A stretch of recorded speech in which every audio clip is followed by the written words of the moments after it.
Olá, uma alegria a gente poder estar com vocês em mais uma live da Sociedade Bíblica do Brasil.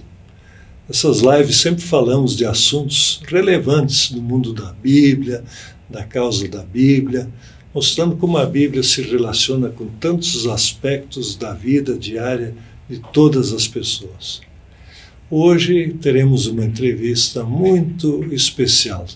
Vamos conversar com o presidente do Conselho Deliberativo da Sociedade Bíblica do Brasil. Agora, no finalzinho do mês de agosto, houve a Assembleia Geral da Sociedade Bíblica. As assembleias até aqui aconteciam de 3 em 3 anos, houve uma reforma de estatutos, elas acontecem agora, daqui para frente, de 4 em 4 anos. E foi escolhido como presidente da Sociedade Bíblica do Brasil o pastor Ezequias Soares. Uma alegria tê-lo conosco, pastor, e vamos conversar um pouquinho sobre esse grande desafio que é a causa da Bíblia no Brasil. O senhor está bem, pastor? Graças a Deus, estou muito bem. Quero cumprimentar a você que está conectado conosco, está nos ouvindo. Realmente estou bem, é uma alegria poder participar desta live. E também é um desafio realmente, é uma alegria. Eu agradeço a Deus, aos companheiros, aos membros da governança, pela confiança, e sei da responsabilidade. Mas, como disse o apóstolo Paulo, né, a nossa capacidade vem de Deus, né? Então, a Ele seja toda a honra e toda a glória. Amém. É Deus quem nos capacita a viver a vida, todos os desafios que são colocados diante de nós. A Assembleia ainda está fervendo na nossa memória. Na sua avaliação, quais foram alguns pontos que lhe chamaram a atenção nessa Assembleia? O que mais me chama a atenção sempre tem acontecido nas reuniões da diretoria e na Assembleia. Essa foi uma Assembleia, podemos dizer assim, atípica, embora eu não tenha participado da primeira, que eu estava hospitalizado. A minha cirurgia foi no dia 14 de agosto, uma terça-feira, e a Assembleia foi na quinta. Né? É verdade. Então eu não pude estar presente. E essa agora, o que aconteceu é que uma parte presencial e a maior parte foi à distância, mas Deus nos abençoou, o Espírito Santo cooperou grandemente. E o que me chamou a atenção é realmente aquilo que está no coração de cada membro da governança, o zelo, o cuidado pela produção da Bíblia, para que a Bíblia chegue ao alcance do maior número possível de pessoas. E uma fala de um dos membros da reunião, que eu já tinha observado também, porque ele falou o seguinte, que alguém, não sei se foi um político, se foi uma autoridade, falou para ele de desunião entre os evangélicos, né? Ele falou, não, existe um ponto de unidade, que é a Bíblia, entendeu? Então, depois de Jesus Cristo, é claro, porque não existe cristianismo sem Jesus. Tá? Então, Jesus é que une todos os cristãos no mundo ao longo da história. Mas depois de Jesus é a Bíblia. Porque nenhum cristão fala mal da Bíblia. Entendeu? Cristão autêntico luta pela causa da Bíblia. Né? E esse espírito eu vi também nessa Assembleia, o desejo de cada um de fazer o melhor pela causa da Bíblia. É verdade, isso é um dos destaques. Sua primeira Assembleia, a anterior, foi 3 anos atrás, em 2018. E ali você passou por uma cirurgia uns dias antes. A cirurgia foi no dia 14 de agosto, uma terça-feira, me lembro como se fosse hoje. E naquela ocasião você foi eleito vice-presidente da Sociedade Bíblica. Segundo vice-presidente. Na Assembleia anterior, 2015, se não me falha a memória, Uhum. eu estava ainda na diretoria, mas na anterior ainda eu estava no Conselho Consultivo. Ah, é verdade. O Conselho Consultivo, pelos estatutos, não é participante da Assembleia. É verdade. A última Assembleia, pastor, da Sociedade Bíblica do Brasil, ainda está fresquinha na nossa memória. É verdade. E a Assembleia é composta, para quem não sabe como funciona, cada estado brasileiro e o Distrito Federal tem um diretório da Sociedade Bíblica, e o presidente desses diretórios, que são escolhidos lá no estado, ele vem para a Assembleia. Isso é um grupo, os presidentes. Assim nós temos representantes de cada estado. E depois eles escolhem a Assembleia Administrativa.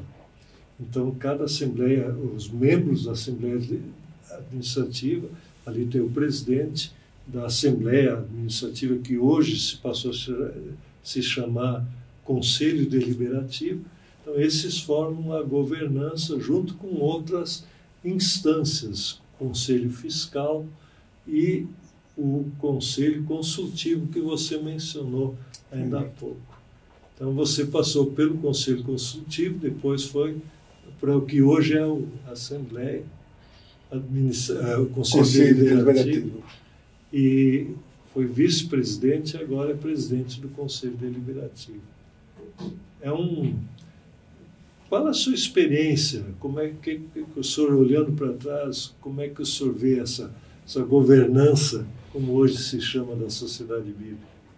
Eu aprendi desde muito cedo na minha fé, ainda quando eu era solteiro jovem, que o nosso pastor tinha uma admiração, um respeito muito grande pela Sociedade Bíblica do Brasil. Eu me lembro que naquela ocasião, uma itinerante passava periodicamente pela igreja para recolher as ofertas e levava também a revista Bíblia no Brasil, que aqueles contribuintes recebiam essa revista, né?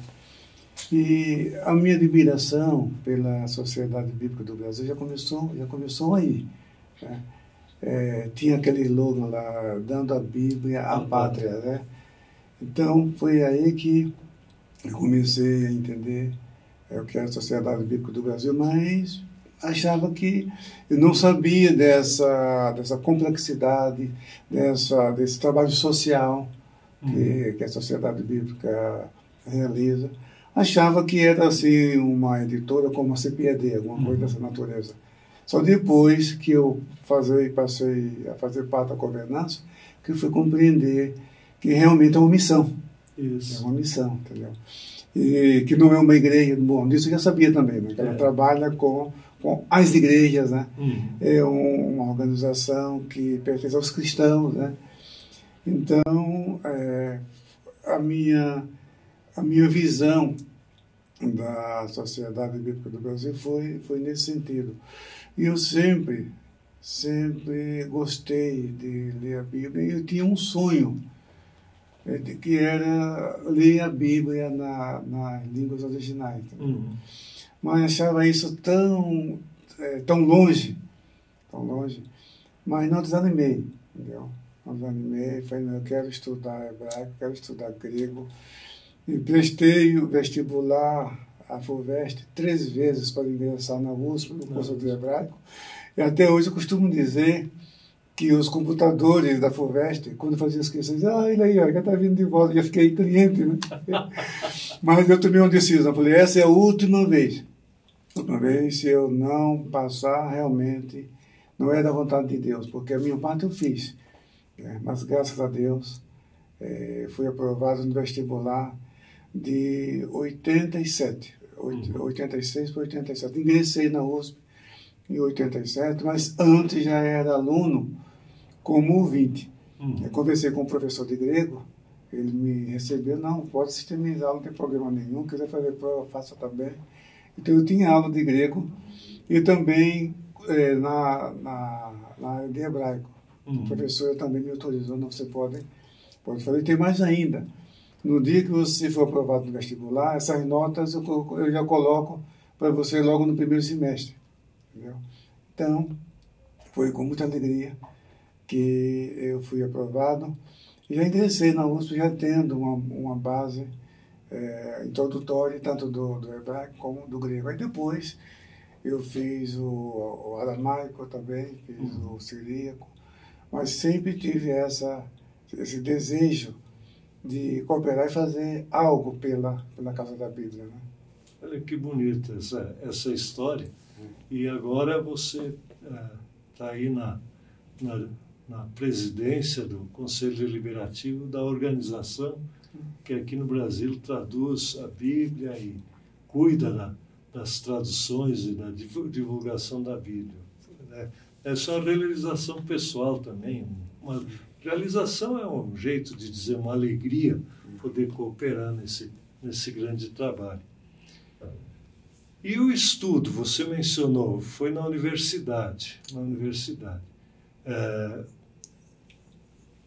Qual é a importância dos originais da Bíblia, assim, para a gente estudar a Bíblia? Você ter confiança. Na verdade, isso começou por causa das Testemunhas de Jeová. Uhum. Porque elas têm uma tradução e elas acreditam que a Bíblia delas é a única tradução fidedigna e confiável da história e da humanidade, e que todas as demais traduções da Bíblia são falsificadas, né? Então, qualquer testemunho de Jeová pensa dessa maneira. Uhum. E eu desconfiava que as coisas não são assim, entendeu? Então, eu falei, não, eu quero eu mesmo ver o que diz o texto na língua original para conferir isso. Veja que a minha dissertação de mestrado foi exatamente sobre a tradução do Novo Mundo, a Bíblia delas, né? E eu tive até certa dificuldade quando eu apresentei o projeto, e o professor Dr. João Batista Borges Pereira Filho, ele examinou meu projeto e falou, isso aqui, para ser aceito na academia, você precisa alterar alguma coisa. Ele até fez algumas setas, assim, de faça isso aqui. Você manda para minha secretária lá na USP, ele já estava aposentado na USP, mas ele ainda atendia lá. Então eu segui a orientação dele e fui aceito na academia, na Universidade Mackenzie. Então, eu me debrucei sobre isso. Eu examinei isso durante muitos anos, mais de 10 anos. E comparando versículos bíblicos, passagens bíblicas. Então, eu queria não me basear no que outros disseram, mas eu queria eu mesmo ver o texto e mostrar a diferença. Foi essa a razão principal. Mas é só que eu gostei tanto, aí fui expandindo, achei realmente, porque estamos lidando, reverendo, com os pensamentos de Deus, né? A Bíblia Sagrada, isso aí é muito sublime. Então a gente tem que analisar, porque veja, cada palavra ali, ela está ali, ela foi pensada, não foi de qualquer forma. Eu me lembro que um professor falou certa vez que quando você lê um clássico, você tem que analisar que cada palavra ali foi analisada, foi estudada, não está ali por acaso. Agora, quanto mais a Bíblia, que é o clássico dos clássicos, a Bíblia chama assim mesmo de sagradas letras. Então, ali não está por acaso. Então, temos que tratar esse assunto com responsabilidade, com temor e tremor, porque vamos dar conta disso diante de Deus. Então, começando por esse embate com o Testemunho de Jeová, eu fui. Aí me interessei pela crítica textual, estudar todas as publicações da SBB, sabe, o texto do Novo Testamento, o texto do Antigo Testamento. Eu tenho até em inglês aqueles textos, e agora a Sociedade Bíblica do Brasil publicou em português. Então, eu vejo nisso, aumenta mais a nossa fé, a nossa confiança nas Escrituras Sagradas, mostrando a fidelidade de Deus. Deus é fiel, e Ele preservou os seus oráculos, a sua revelação. Então, esse estudo eu aconselho as pessoas que amam a palavra de Deus, que façam também esse estudo, essa pesquisa, que isso aumenta ainda mais a nossa fé e a nossa confiança nas Escrituras Sagradas. Isso, eu tenho um amigo que mora em Brasília e ele não teve a oportunidade de estudar grego. Sim. Mas quando a Sociedade Bíblica lançou o Novo Testamento interlinear grego-português, ele adquiriu a obra e depois ele me contou que ele abria o volume, lia, e que tem o texto grego, que ele não conseguia entender muito bem por causa das letras, alguma coisa até conseguia, mas embaixo de cada palavra estava o sentido da palavra, e na margem tinha a Almeida, Revista Atualizada, Sim. e a Nova Tradução na Linguagem de Hoje, mostrando como aquele texto era levado para os diferentes estilos de tradução. Ele disse, eu passei a entender, mesmo sem saber grego, eu entendi melhor o que a palavra de Deus quer dizer. Então, ele se aproximou do original e lhe ajudou muito na vida. Porque eu entendo que a inspiração da Bíblia, ela se conserva em qualquer língua. Uhum. E um exemplo clássico disso, que eu sempre tenho falado nas igrejas, é a Septuaginta. Porque se os apóstolos citaram o Antigo Testamento grego, e essa citação está no Novo Testamento, significa que é inspirado. Tá? Uhum. Então, isso já era um prenúncio divino de que a Bíblia, na verdade, se ela é para todos os povos, tribos, línguas e nações, então ela deve estar na língua desses povos e a inspiração ela se preserva, ela continua. Isso, é verdade. E tem um outro aspecto, a gente partiu mais para uma linha acadêmica, mas a Bíblia também tem muita coisa prática para uma família, para uma pessoa. Como é que faz essa aplicação para a vida das pessoas? Na verdade, a intenção do Espírito Santo, quando inspirou os escritores sagrados, inspirou o texto, essa intenção ela é mais teológica e prática do que histórica. Uhum. Porque a Bíblia, só a leitura dela, às vezes eu me pergunto, quando eu vejo um comportamento inadequado de um cristão, eu me pergunto, ele não lê a Bíblia? Porque se ele lê a Bíblia, lê os profetas pelo menos, você vê a questão social, entendeu?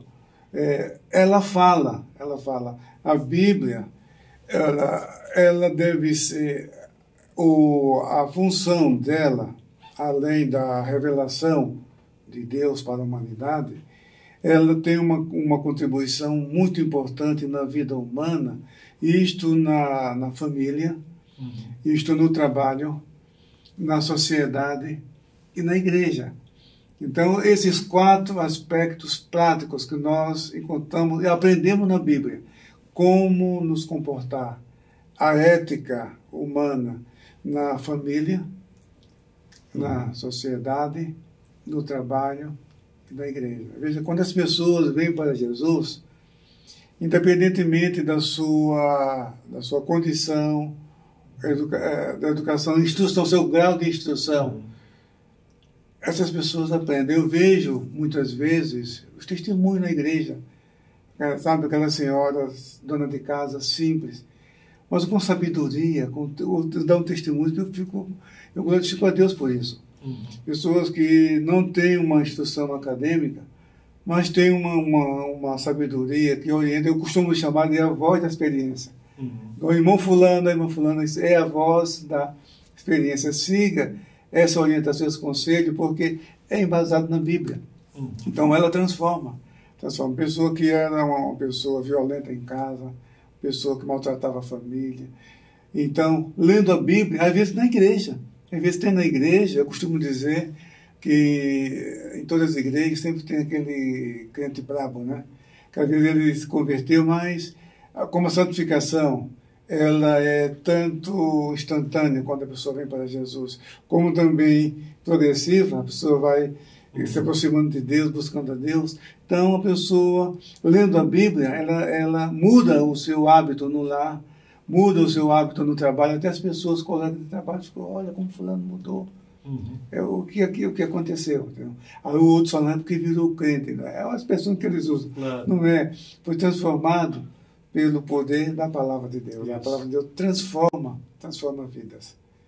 É por isso que a gente sempre recomenda, leia a Bíblia, porque a pessoa começa a questionar a si própria. Eu tenho uma história que me marcou profundamente, foi uma vez eu visitei um senhor, ele já era há muito tempo um político. Sim. Ele era um político e já tinha mais idade.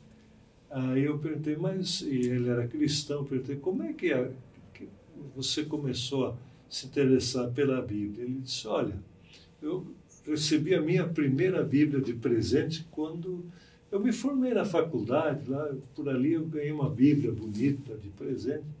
Eu olhava aquela Bíblia e dizia, isso é um livro antigo, mas eu deixava lá na estante aquele livro. E eu nunca olhava porque aquilo era um livro antigo, que ele não podia me ajudar muito, porque hoje você tem que ver as novidades. Sim. Até que ele disse um dia, eu entrei em crise pessoal, tive um problema muito sério, entrei em crise, e eu não estava achando saída. Aí eu pensei, eu vou ler a Bíblia, quem sabe tem alguma coisa que pode me ajudar. E aí Deus conduziu ele leu e achou o caminho para a vida dele. E diz que a partir dali ele sempre lia a Bíblia, ler a Bíblia. Né? Uma coisa que ajudou a vida dele e a família, enfim, vai mudando a vida da pessoa. É uma experiência. Foi o que aconteceu com meu pai, né, em 1949, 6 anos antes do meu nascimento. Uma passagem curiosa, Mateus, no capítulo 23, quando Jesus disse o seguinte, ai de vós, escribas e fariseus hipócritas, porque fechais aos homens o reino dos céus. Nem vós entrais, nem deixais entrar os que vão entrando. E isso chamou atenção, né? Aí ele foi perguntar para o padre logo depois da missa, no domingo de manhã. Deu essa passagem, porque naquela época, hoje a Igreja Católica incentiva a leitura da Bíblia. Acho que deve, depois do Vaticano II, segundo, né? Segundo.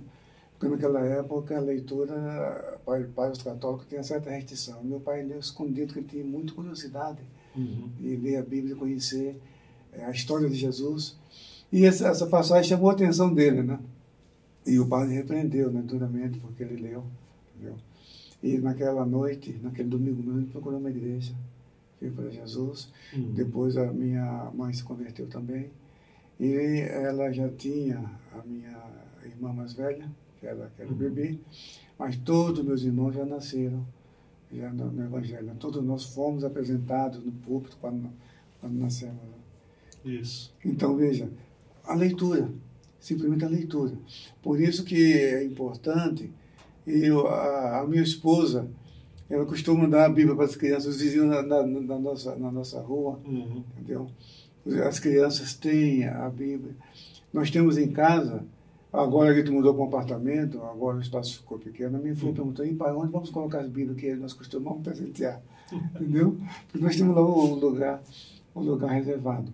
Então, a leitura da Bíblia, porque é importante, eu admiro o trabalho da Sociedade Bíblica do Brasil, não somente de distribuir a Bíblia, de colocar a Bíblia nas mãos do povo, mas um incentivo também para a leitura. Isso é importante. Porque lendo a Bíblia, olha, a pessoa já está no caminho certo. Leia. Tem muita coisa que não vai entender, é verdade. Mas o Espírito Santo que inspirou os escritores sagrados, ele inspira também a pessoa, ilumina a pessoa para entender a mensagem. Eu quero pegar um gancho no que o senhor falou de distribuir a Bíblia. Na verdade, hoje a gente se desviou um pouco desse caminho, não desviou, abandonou um pouco esse caminho de cada cristão ser um distribuidor da Bíblia. A gente acha que quem deve distribuir a Bíblia é a livraria, ou coisa assim. Nada contra as livrarias, que continuem fazendo seu bom trabalho. Mas cada cristão deve ser um distribuidor da Bíblia também. É verdade, é o trabalho dos crentes. Na igreja, todas as pessoas que vêm para a igreja, elas apresentam uma Bíblia. Nós imprimimos aqui a Bíblia, ela é personalizada. Então, a pessoa vem, aceita Jesus, vem para a frente, ganha a Bíblia, mas se não, ganha a Bíblia da mesma forma. Mas que é o trabalho dos cristãos trabalhar para que todos tenham a oportunidade de ler a Bíblia. Nós até estamos fazendo uma campanha, estamos iniciando uma campanha, pastor, de que cada cristão deve ser um distribuidor da Bíblia, incentivando a que tenha algumas Bíblias em casa e não apenas tenha para distribuir, mas pense, coloque uma meta de distribuição. Vamos imaginar, eu quero distribuir uma Bíblia por mês. Então, pense, para quem eu vou dar esse mês a Bíblia? Ou uma Bíblia por semana, cada um define a sua, tem lá na sua vida, mas coloque alguma coisa, para quem eu vou dar? E aí pense, como eu vou dar? Apesar do grande número de impressão de Bíblias, mas existem muitos que ainda não têm uma Bíblia. E muitos que ainda não têm uma Bíblia. Muitos que nunca leram uma página da Bíblia. Esse é um desafio das igrejas, né? É verdade. Não saber levar a palavra de Deus para essas pessoas. Tem direito, né? Por isso que me chamou a atenção também, numa das falas na Assembleia, quando foi falado de grupos minoritários, são desafios, um dos desafios. Traduzir a Bíblia para uma comunidade tão pequena, leva tanto tempo, o custo também é muito elevado. Mas uma expressão que foi dita ali, mas elas têm o direito. É um direito sagrado de ter a palavra de Deus na sua língua materna. Muito bem, estamos conversando hoje com o pastor Ezequias, o presidente do Conselho Deliberativo, recém-eleito, da Sociedade Bíblica do Brasil pelos próximos 4 anos. Assim, todos vocês vão conhecendo melhor a Sociedade Bíblica e também um pouco da pessoa do pastor Ezequias, que já trabalha como pastor há muitos anos aqui em São Paulo. O primeiro lugar de trabalho foi aqui em São Paulo, pastor? Em Jundiaí? Sim, em São Paulo foi. Eu cheguei em Jundiaí, na verdade, eu sou pernambucano, né? Uhum. A cegonha me deixou lá em Paulista, né? Pertinho de Recife, né? Isso. Então, minha mãe foi zeladora da igreja e também foi dirigente do círculo de oração e professor de escola dominical. Meu pai também foi professor de escola dominical. Mas eu deixei a igreja ainda na adolescência, eu devia ter uns 13, 14 anos, e voltei já em Jundiaí. Eu cheguei em Jundiaí em 75, fevereiro de 75. E em 77, um ano e meio mais ou menos depois, foi que eu voltei para Jesus, voltei para a igreja.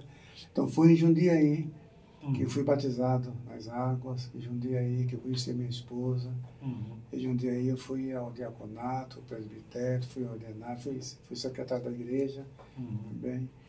Então, na verdade, a minha história está basicamente em Jundiaí, porque a minha infância, eu me lembro, tenho boas recordações da escola dominical, lembro de algumas lições da escola dominical, do professor. Isso, mesmo fora da igreja, eu falava, eu queria mostrar que sabia a Bíblia, entendeu? Uma coisa de jovem, né? Entendeu?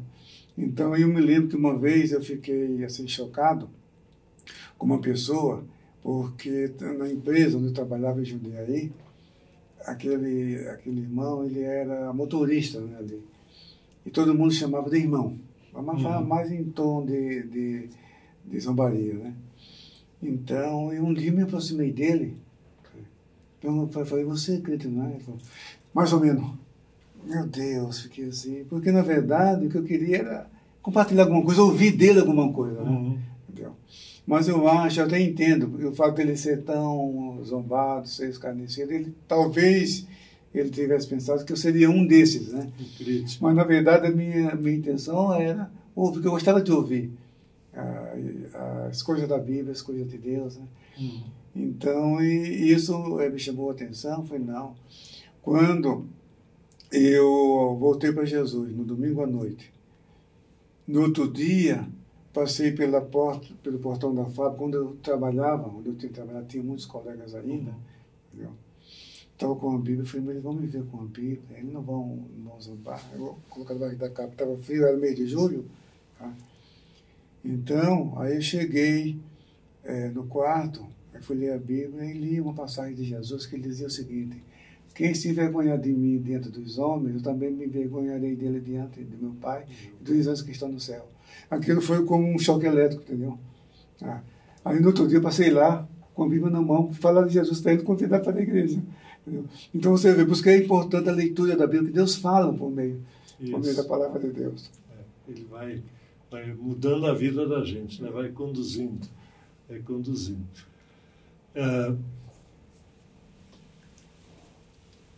Nessa sua trajetória dentro da governança, a governança da SPB são todos voluntários. Né? Voluntário significa eles dispõem do seu tempo, dos seus dons, dos seus talentos para impulsionar a causa da Bíblia. Quais foram os aspectos do trabalho, alguns que lhe chamaram mais a atenção?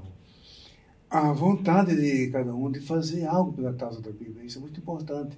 Porque veja, uma vez eu falei isso na igreja, por ocasião dos Jogos Olímpicos, aqui no Rio de Janeiro, eu vi a imprensa noticiando que o Brasil já recebendo voluntários de vários países para ajudar na coordenação dos Jogos Olímpicos, receber os turistas.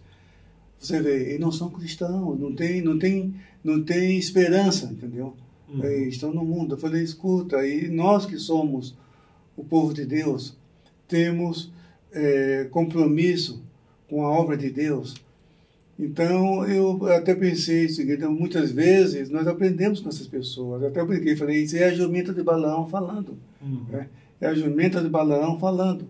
Então, se ele lá fora tem essa estrutura, tem essa organização, por que não nós, que somos o povo de Deus, estamos trabalhando com salvação, com vidas humanas? Então, esses voluntários eu vejo com admiração, com respeito, e sei que Deus tem uma recompensa para cada um deles. Eu vejo nisso duas coisas básicas. Primeiro, um gesto de gratidão a Deus pelo que Deus fez conosco.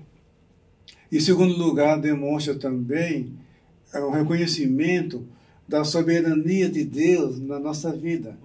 Então, nós estamos fazendo isto para Deus e para o seu povo. Não é para nós mesmos. Tá?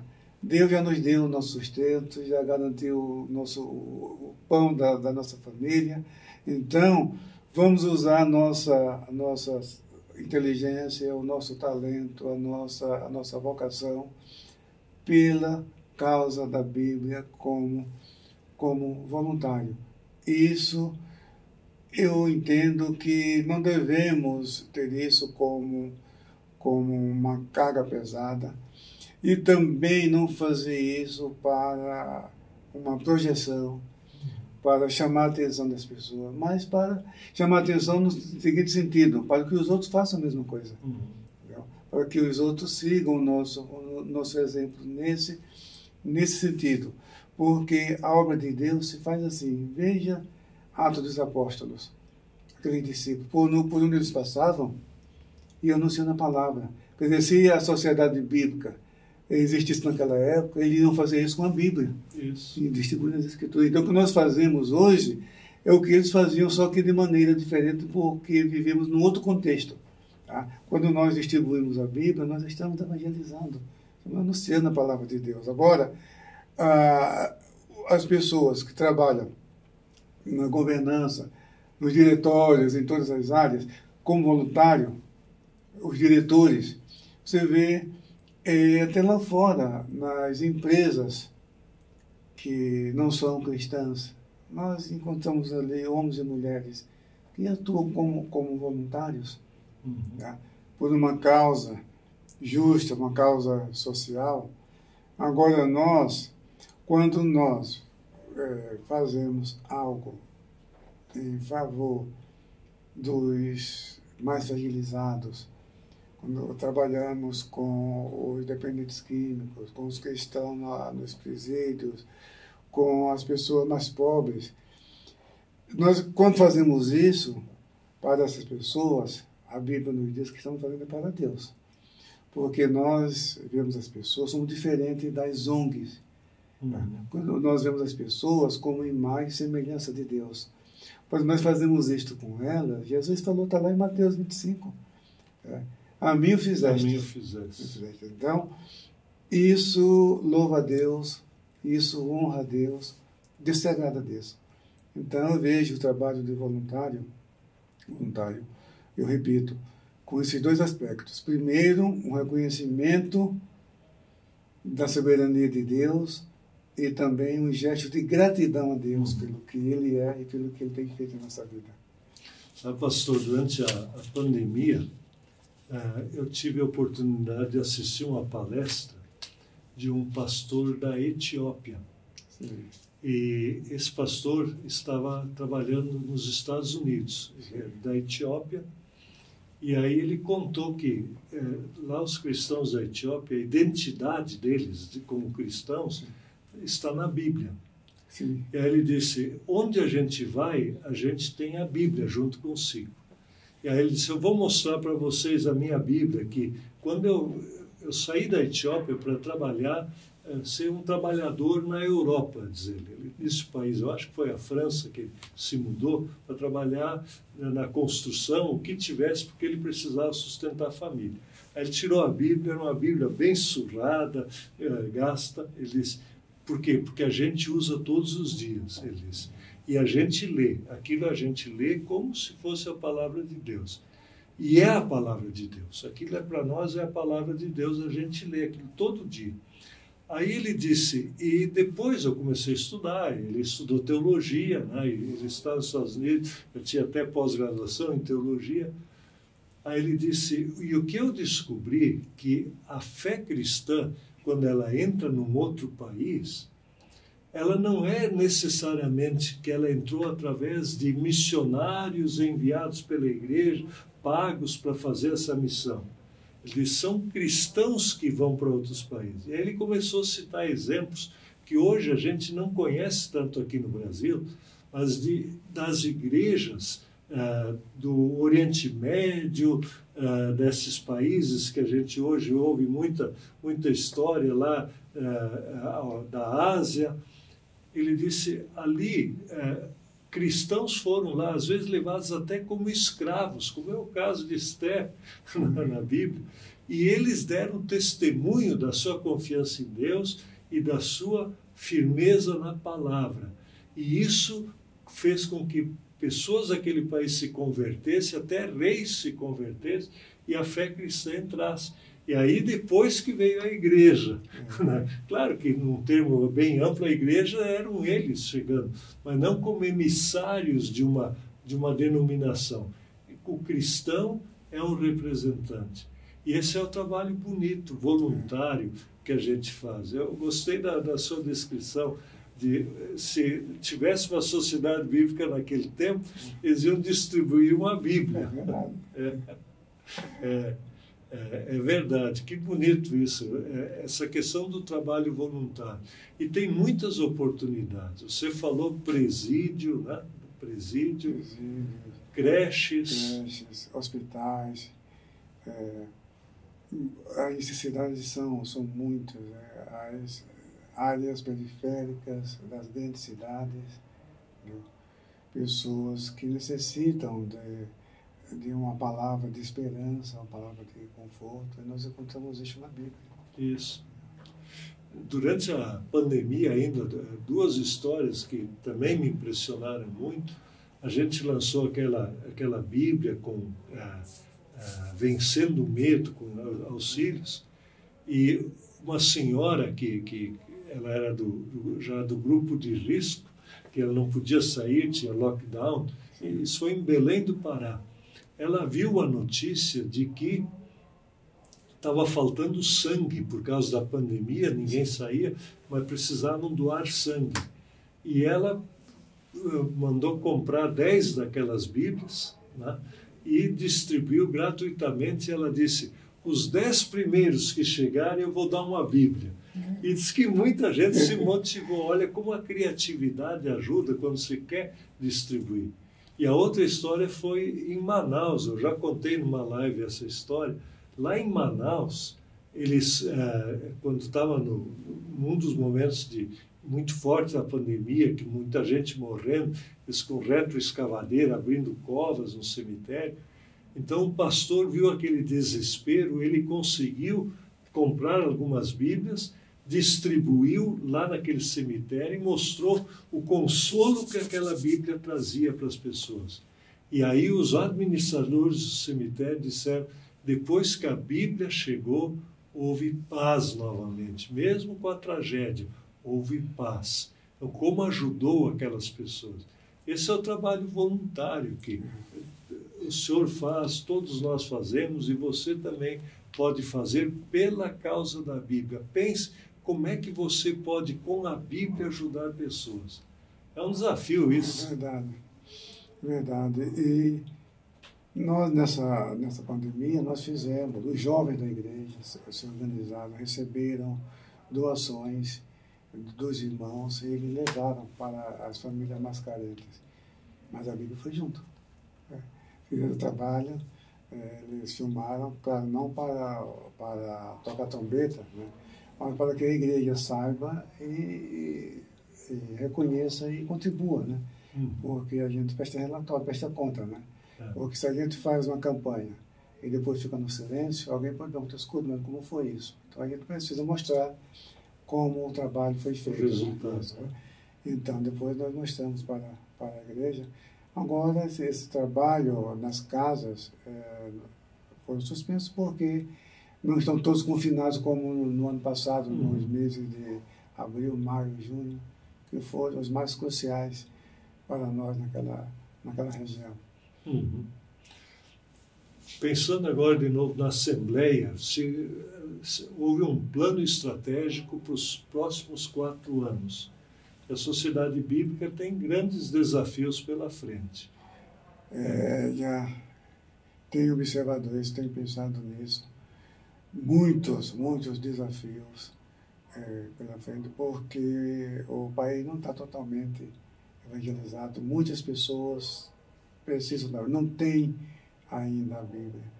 Temos traduções, nós temos muitas línguas ainda que não tem, muitos povos minoritários que não têm ainda uma Bíblia na sua linguagem. Nós temos os presídios, temos as regiões ribeirinhas, os povos distantes que precisam ter a palavra na sua língua, precisam ter uma Bíblia. E nós temos também o desafio, porque nós não sabemos o que vem pela frente. Porque essa pandemia, tudo que nós fazemos, temos que ter o cuidado de ter um plano B.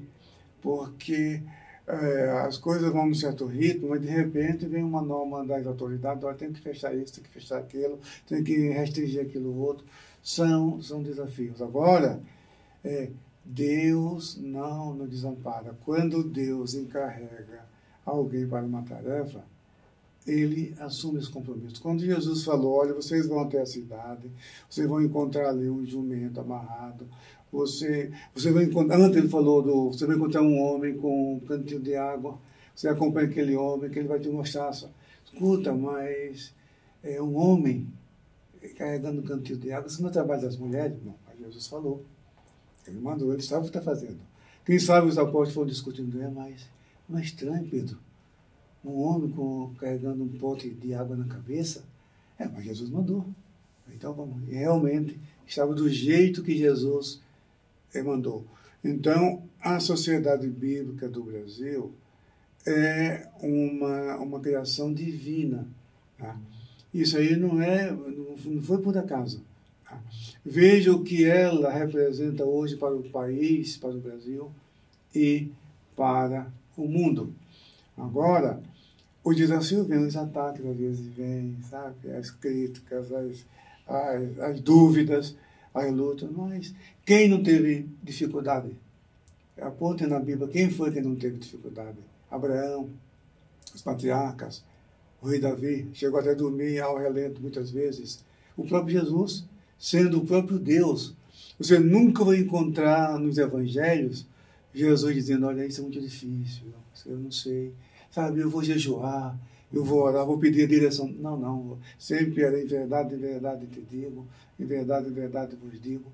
E ele teve luta, teve dificuldade, até mesmo os apóstolos, de vez em quando bateram cabeça, ele tinha que ir lá orientar os apóstolos. Então, dificuldades nós temos, mas isso serve para esmerilhar a nossa fé. Então, a Sociedade Bíblica do Brasil tem desafios, nós sabemos disso, mas estamos confiando em Deus. Nós temos uma equipe de profissionais do mais alto nível, cada um na sua função, cada um na sua área. Isso é muito importante. Na qualidade de presidente do Conselho Deliberativo, eu aprendi muito cedo na minha vida que onde você chegar, você vai encontrar alguém melhor do que você em certa área, e você tem que reconhecer isso, tirar o chapéu para essa pessoa, reconhecer, elogiar e dar apoio. Então, na Sociedade Bíblica do Brasil, nas diversas áreas, nós conhecemos profissionais do mais alto nível e também na governança. Eu me lembro que eu trouxe um amigo para visitar a Sociedade Bíblica do Brasil e naquele dia o reverendo Assi Pereira estava aqui. Então ele foi com a gente mostrar a independência, né, da Sociedade Bíblica do Brasil. E ele falou, olha, na governança nós temos o desembargador, nós temos advogado, nós temos autoridades, nós temos... E eu, disse o reverendo assim, né, eu sou o menor deles. Eu falei, opa, só um pouquinho, o senhor está tomando minha vaga. O senhor está tomando minha vaga. Eu sou o menor dentre os membros da governança. Então, realmente, eu louvo a Deus pela vida desses irmãos, dessas irmãs, porque são de diversas igrejas evangélicas, são de diversos ramos do saber. Temos médicos, temos advogados, temos políticos, temos... Então, isso é de Deus, isso aí não é por acaso. Não sei se quando a Sociedade Bíblica do Brasil foi fundada em 1948, pensou nisso, mas o certo é que esses que lideraram a Sociedade Bíblica do Brasil até agora, eu estava pensando nisso ontem, são gigantes na fé, que Deus usou poderosamente. E aquele que nos trouxe até aqui vai nos conduzir até o final dessa jornada. Então, temos desafios, é verdade, mas temos Jesus. Temos a graça de Deus para nos ajudar a superar esses desafios. Você tocou num ponto que a gente sentiu muito verdadeiro ano passado, porque graças a essa multiplicidade de dons que estão presentes na nossa governança, em alguns momentos bem difíceis, nunca nos faltou conselho bom, orientação boa, sabedoria para podermos conduzir o dia a dia da sociedade bíblica. E, além disso, são pessoas que elas são voluntárias, tá? E o objetivo delas é o bem e o sucesso da Sociedade Bíblica do Brasil. Não estão preocupadas consigo mesmo, entendeu? Mas com a obra. Tá? Isso que é mais importante. Isso. Na nova governança eleita, agora eu já recebi muitas reações, todas elas porque há uma renovação dentro da governança, para que sempre tenha novas pessoas envolvidas. Por exemplo, o presidente da Sociedade Bíblica, ele não pode exercer a presidência por mais de 2 mandatos. Até 2 mandatos ele pode exercer, mas por mais de 2 não. Isso é para que haja sempre renovação. Então, essa renovação ela é muito necessária numa organização. E Deus tem nos dado pessoas maravilhosas. Então, a maioria dos recém-eleitos está exultante, feliz pelo que pode fazer. Mas um outro detalhe, a gente vê o espírito voluntário.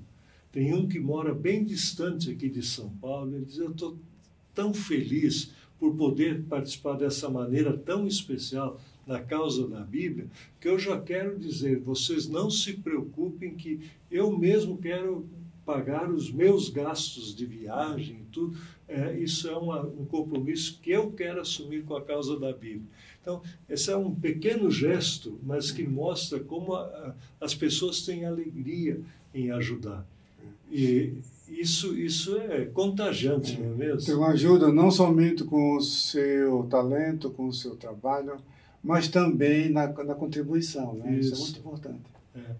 E é um outro testemunho que eu posso dar, porque por conhecer, todos da governança, eles também dão a sua oferta, dão a sua contribuição.